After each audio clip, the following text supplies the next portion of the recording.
As the backlash grows to Elon Musk's attempts to slash the government, our next guest argues efforts to cut the federal system could end up having the opposite effect. Joining us now, opinion columnist at Bloomberg, Catherine Edwards. Her latest piece is entitled "Doge Just Might Usher In New Era of Big Government." Oh, they wish. Welcome to the Doug channel. Mika.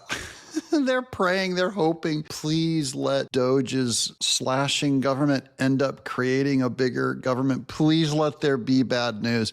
She also started this whole thing with, as backlash grows, we now know it's almost entirely fake spam astroturfing, paid protesters put around all around America. We'll get into that in just a second. Let's keep watching our girl. Mika, they're trying so hard. So thank you for writing this, and I want to understand, is it the reaction and the real stories out there that might create that backlash? I mean, polling has already indicated just how repulsed many Americans are by the actions taking place. And polls are always right. Am I right, people? They still haven't learned their lesson. Polls are showing, this is Democrat polls, polling Democrats show this is very unpopular. Federal agencies that maybe they might not have said that they loved, but they depended on their services, depended on it to be there, and there's not much room for the pendulum to go. We've had for years a federal government that has been held in a vise of politicians making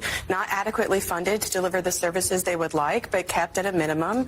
We're seeing now the pendulum switch to as bare bones and cut as possible, and so the only place for it to go is back up. Yeah, that's wishful thinking. I'm not a big believer in the pendulum. There's nothing by necessity that demand the pendulum go back to what it is. She's wrong about a lot of these things, I think. Now, this is my own guessing about where the pendulum is at. But first of all, they have not done any cuts. There's very few cuts they've actually made. They're trying to gut like 1/3 of the government, and they're just a little ways in. So she's already predicting the pendulum's going to swing back to big government. It's just, everything about this is wrong, and that's why I'm putting it on my show. This is some wishful thinking. Yeah, and some of these cuts, Steve, we've been following this, are very palpable for people. And unlike in the run-up to the election where everyone was accusing the other side of being the... Look at Al Sharpton over there on the left. He's on his phone. He's playing Candy Crush. The reason for inflation or whatever, this is very clearly Trump's game. Trump owns these. Sure. I think you're starting to see, and you'll continue to see, and I think it's going to be tough for the administration politically, the actual impact of these cuts on people's daily lives when they can't get Social Security on the phone, when they can't get other services they need, when they see cutbacks on the national parks, whatever. They're going to start to feel this in a very... Orange tie bad. Orange tie bad. They're not going to feel it because they're not cutting any of the services. Trump and Doge, their goal is to remove like redundant waste, redundant fraud, duplication that's not using it. They act like everyone's like working real hard. You ever try calling the VA or try calling Social Security? You'll never talk to a human being. Go think of all the amount it takes for you to contact someone. I mean, you might find one, but they act like every employee that's being cut, they're sitting there on the phone for years just waiting for your call. Is that your impression of government? That when you call the government, there's just like a whole slew of hundreds of employees just waiting to take your call and be helpful.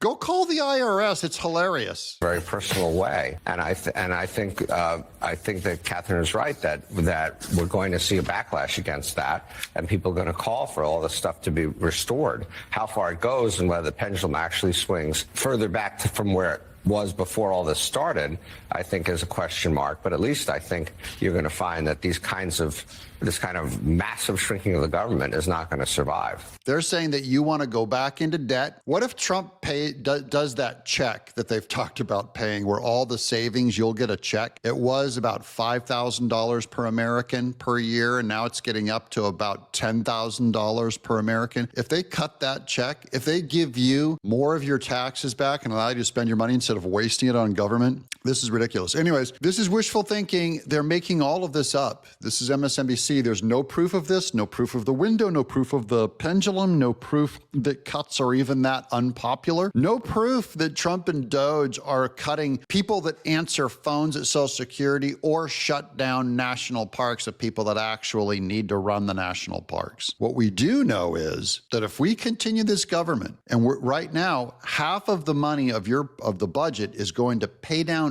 interest to our debt. We know that all of it is going to come to a unceremoniously screeching halt. So all these people are advocating for more debt, more financial instability, which removes the guarantee of a future that any of us are getting Social Security. I'm Doug.